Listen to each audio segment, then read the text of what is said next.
নমস্কার বন্ধুরা, শিপ্রা ফুডি ব্লগে তোমাদের সবাইকে স্বাগত জানিয়ে আমি আমার আজকের ভিডিওটা শুরু করলাম। তো তোমরা সবাই কেমন আছো? আশা করি তোমরা সবাই খুব ভালো আছো।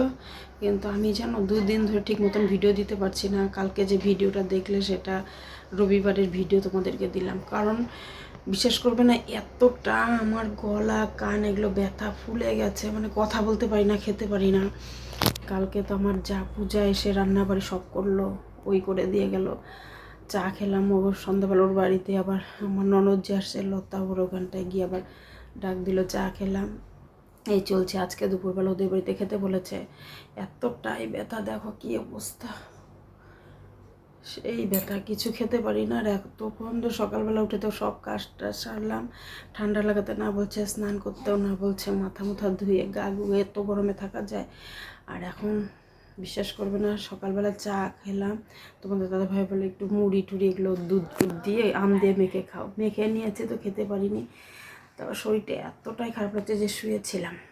তারপর শুয়ে থাকতে থাকতে মানে বমি, সেই বমি করলাম, বমি টমি করে এসে তারপর তোমাদের দাদা আবার ওষুধ নিয়ে আসলো। এখনই গিয়ে রাস্তার ধারে একটা দোকান আছে, ওখান থেকে কালকেও নিয়ে এসেছিলো। ওষুধ খেলাম, বমির ট্যাবলেট খেলাম, জ্বর আসছিলো, জ্বরের ওষুধ খেলাম। দেখো ওষুধ খেয়ে এখন কিন্তু ঘামছি। তো যাই হোক, আবার যেতে হবে একটু ব্যাংকে, আমাদের দলের কাজের জন্য ওখানে যেতে হবে, না গেলেই হবে না। কালকেও যেতে পারলাম না, কারণ শরীরটা খুব অসুস্থ, এত এরকম অবস্থায় যাওয়া যায় না, কিন্তু যেতেই হবে। এইরকম কান গলা পেঁচিয়ে আমাকে যেতে হবে। ছেলেটারও শরীর ভালো না, ছেলেটা মাত্র উঠলো। এখন তোমাদের দাদাভাই কাজে যাবে, ভাত করিনি। কালকের পনির তরকারি, ডাল, চচ্চড়ি এগুলো সব তো শেষ, খালি পনিরের তরকারি আছে অল্প, বলে ওটা দিয়ে খেয়ে যাবো। আর ছেলে খাবে আছে। আমি যে কি খাবো আমি নিজেই বুঝতে পারছি না, এতটাই শরীর খারাপ। কথা বলাটাও আমার মনে দুষ্কর, যে রেগে তো নাকের মধ্যে কেমন হয়েছিল, এখন তো কান গলা একদম ফুলে টসটসা, গরম হাত দিলে সেই গরম। বিছানাটা তুললাম এই ঘরের, ওই ঘরে বিছানা তোমাদের দাদাভাই তুললো, বারবার বকা দিচ্ছে একটু শুয়ে রেস্ট নাও। আমার মেয়েদের কি আর রেস্ট আছে?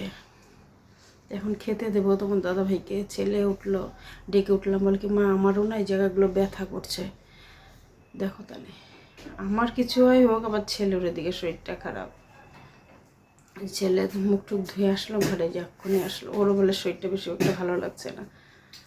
তো যাই হোক, এখন আগে তোমার দাদাভাইকে খেতে দিয়ে দিই। ওরও দেখো শরীরটা জায়গাটা ফুলছে।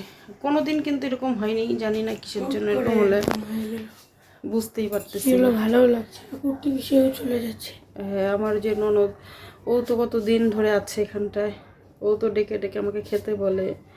এত ঘামছি না ওষুধ খাওয়ার পরে, এমনিতেই তো ঘামি, আর ওষুধ খেয়ে আরও বেশি একটা ঘামছি। তোমাদের সাথে কথা বলাটাও কিন্তু আমার সেই কষ্ট হচ্ছে, আমি কিন্তু কথাটা বলতে পারছি না, কিন্তু ভিডিও না দিলেও হয় না ঠিক মতন। কারণ 2 দিন ধরে আমি ভিডিও যে করবো, আমার তো কালকে একদম সেই অবস্থা, কথাই বলতে পারছি না। দেখো আর এগুলো দিয়ে না এত ঢাকা ঢাকা যায়। গার্গিল করলাম, গরম জল একটু নুন দিয়ে গলা গার্গিল করলাম, তারপর গার্গিল ঠার্গিল করে একটু শুয়েছিলাম। না, চা করে চা খেলাম, চাটা খেয়ে তারপরে চায়ের বাসন ধুয়ে আবার শুয়েছিলাম। তোমাদের ওর বাবা বলে যে থাক, তোমাকে ধুতে হবে না, আমি ধুয়ে নেব। ছেলে মানুষ তো বাইরে যাবে, যে সারাদিন কাজ করবে, আস্তে আস্তে রাত্রি 9টা 10টা কাজ করা যায় এরকম করে। তো যাই হোক, এখন খেতে দিয়ে দিই। প্রচণ্ড ঘাম হচ্ছে, ওষুধ খেলাম সকাল থেকে 5টা ওষুধ খেলাম। প্রথমে ব্যথার অ্যান্টিবায়োটিক, গ্যাসের ট্যাবলেট এগুলো খেলাম, এখন বমির খেলাম, জ্বরের খেলাম, জ্বর উঠে গেছিলো, প্রচণ্ড ব্যথা, তোলপাড় বিছুয়েছিলাম কম্বল গায়ে দিয়ে। শুয়ে থেকে উঠে তারপর দেখি একটু শরীরটা ভালো লাগতেছে, কিন্তু ঘাম দিচ্ছে, তাও বকা দিচ্ছে যে উঠলে কেন, এত ওষুধ খেয়ে শরীরটা যদি খারাপ করে। বিছানাটা তুলে নিলাম ছেলেকে ডাক দিয়ে।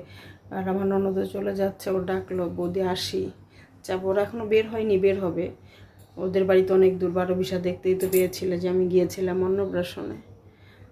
এখন তোমাদের দাদাভাইকে আগে খেতে দিয়ে দিই। আর বন্ধুরা একটা বলি, ছোটোখাটো একটু ভিডিও দিচ্ছি, প্লিজ তোমরা আমাকে, তোমাদের সাথে কথা বলাটাও কিন্তু আমার খুব অস্বস্তি লাগছে। এদিকে আমার শরীর খারাপ, এদিকে আমার ছেলেটারও যদি শরীর খারাপ হয় আরও কেমন লাগে না।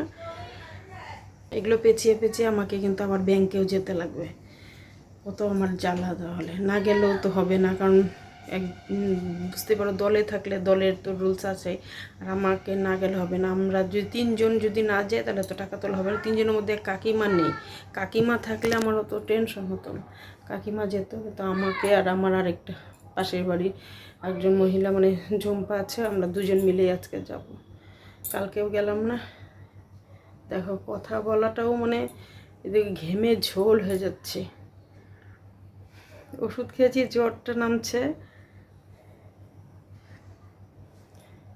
কালকে তো মানে মুখ চোখের দিকে তাকানোই যাচ্ছিল না। এই জায়গাগুলো মানে এতটা ব্যথা, কান দিয়ে এদিক দিয়ে মানে চিবানো যায় না কিচ্ছু, খালি একটু ছোট ছোট পান একটু মুখে দিই। পূজাটা কালকে যেমন উপকার করলো মানে বলার মতন। ও রান্নাটা করে দিল জন্য 4টা আমরা ভাত খেতে পেরেছি। আজকে বলছে দিদিভাই বাড়িতে রান্নার দরকার নেই, আমি রান্না করবো, এখানটায় তোমরা এসে খাবে। ওদের বাসায়ও খেতে বলছে। ও ছেলেকে স্কুল দিতে গেল, তা আমি ব্যাংকে আবার যাবো, তোমার দাদাভাই খাবে, পান ঠান বানিয়ে দিয়ে তারপরে আমি আবার যাবো। দেখো এই মাত্র যে খাওয়া দাওয়া করে উঠলাম, ছেলেকে অল্প করে খাইয়ে দিলাম, আমিও খেলাম সাথে সাথে। তোমার দাদাভাই খেয়ে উঠলাম, বাসনপত্র ধুয়ে একটু রেডি হয়ে তোমার দাদাভাই যে পানটা দিয়ে রেডি হয়ে আমি চলে যাবো আবার ব্যাংকের থেকে একটু পূজার হাতে হাতে কাজ করে দেবো। তো দেখো খাওয়া দাওয়া শেষ হয়ে গেল, এখন এখানে অল্প একটু পনির তরকারি রেখে দিলাম। তো দেখো বন্ধুরা আমি রেডি হয়ে নিয়েছি, এখন যাচ্ছি ব্যাংকে। ব্যাংকে তো মোবাইল অ্যালাউ নেই, মোবাইল নিয়ে তো যাব না। তাহলে এখন বৃষ্টি পড়ছে নাকি, এবার বৃষ্টি পড়তেছে, কি জ্বালা। এখনই যাবো আবার বৃষ্টিও নামতেছে।